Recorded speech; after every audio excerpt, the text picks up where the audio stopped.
नमस्कार, मैं हूं आपके साथ दीपक झा और आप देख रहे हैं सूचनामा। 23 अगस्त की शाम ऐसा बना जो हर भारतीय के दिल में बस गया।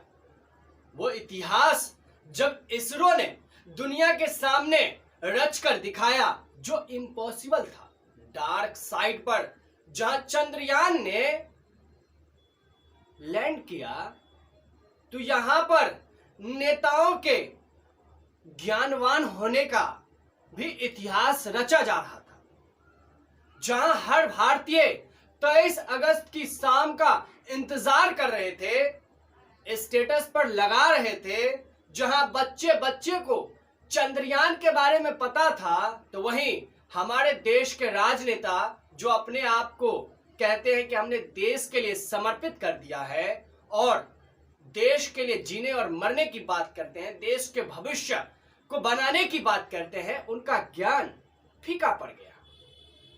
जो आपके सामने मैं वीडियो रखने जा रहा हूं, दरअसल आपने कहीं ना कहीं देखा ही होगा, लेकिन यह वीडियो रखने का मेन मकसद हंसी या मजाक नहीं है, बल्कि यह है कि क्या देश के राजनीति में विरोध मतलब कुछ भी।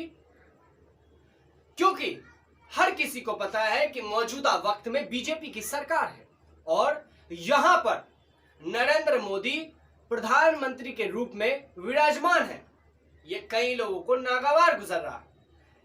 क्या इसके चलते वो चंद्रयान पर अपना ज्ञान कुछ ज्यादा ही देने लगे? अब इन्हें देखिए, इतना काम हम लोग कर रहे हैं। सर आज चंद्रयान की लैंडिंग है। आज चंद्रयान की लैंडिंग होने जा रही है। चंद्रयान 3 की लैंडिंग हो रही है सर। ये है बिहार के मुख्यमंत्री, जहां ये दावा करते हैं कि इन्होंने बिहार के विकास में अपना योगदान ऐसा दिया कि राज्य चंद्रयान के आगे भी चला गया। जहां राज्यों की कतार में ये इतना आगे है, विकास में इतना आगे है कि ये कहीं दिखाई ही नहीं देता। तो क्या चंद्रयान पर ज्ञान भारी पड़ गया इन नेताओं को? नीतीश कुमार से जब उनसे मीडिया सवाल कर रही थी और कह रही थी कि क्या चंद्रयान जो लैंड कर रहा है उस पर आप क्या कहना चाहते हैं, तो वो इधर उधर झांकने लगे। चंद्रयान 3 की बात आप कर रहे हैं, इसके लिए हम उनको बधाई देते हैं। कल सकुशल वो धरती पर आने का जो टाइम है, आने के बाद अब देख रहे हैं वीडियो को, ये हंसी मजाक के लिए नहीं है। एक हमारे नेताजी हैं, ये कह रहे हैं ओपी राजभर, ये पहले 2022 के चुनाव में सपा के साथ गठबंधन करके चुनाव लड़ा था, लेकिन जब सपा हार गई तो फिर मलाई खाने के लिए इन्होंने बीजेपी का साथ दिया और वहां पर जाकर गठबंधन कर लिया। जब इनसे पूछा गया चंद्रयान के बारे में कुछ कहिए, तो इन्होंने कहा कि धरती पर जो लैंड किया है, इसरो के वैज्ञानिक भी चकरा गए होंगे, सदमे में होंगे कि आखिर मैंने चंद्रयान को चंद्रमा पर भेजा था कि धरती पर। अपना रेडार चेक कर रहे होंगे, अपना सिस्टम चेक कर रहे होंगे कि कहीं यह धरती पर तो लैंड नहीं कर गया। और सेफ लैंडिंग हुई, तो जो यात्री गए हमारे, उनको सलाम करता हूं। अब एक नेताजी को देखिए, ये कह रहे हैं कि यात्रीगण जो चंद्रमा पर गए हैं, वो जो सुरक्षित लैंड किए हैं, उनके लिए उनको बधाई, इसरो को बधाई।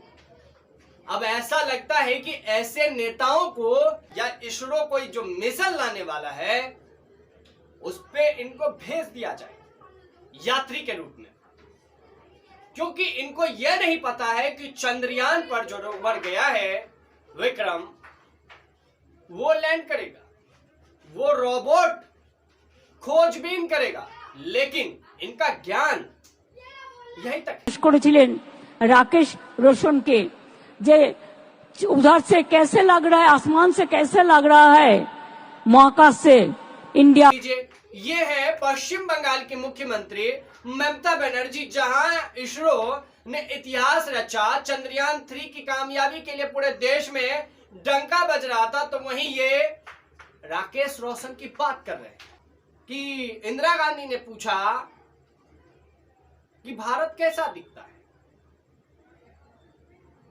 तो जाहिर सी बात है कि चंद्रयान की जो चर्चाएं हो रही थी, नेताजी के पास इतने लोग होते हैं जानकारी देने के लिए, यह कहीं ना कहीं जानबूझ के किया गया होगा, क्योंकि मौजूदा वक्त में जो सरकार में है वो इनको भाता नहीं। तो क्या सत्ता के करीब जाने के लिए, मौजूदा वक्त के सरकार को कोसने के लिए इसरो के वैज्ञानिकों का सम्मान भी भूल बैठे हैं? क्या देश जहां राजनीति में उसके चंगुल में फंस रहा है, वहां जनता इस बात को समझ नहीं पा रही है? आप देख रहे थे सूचनामा।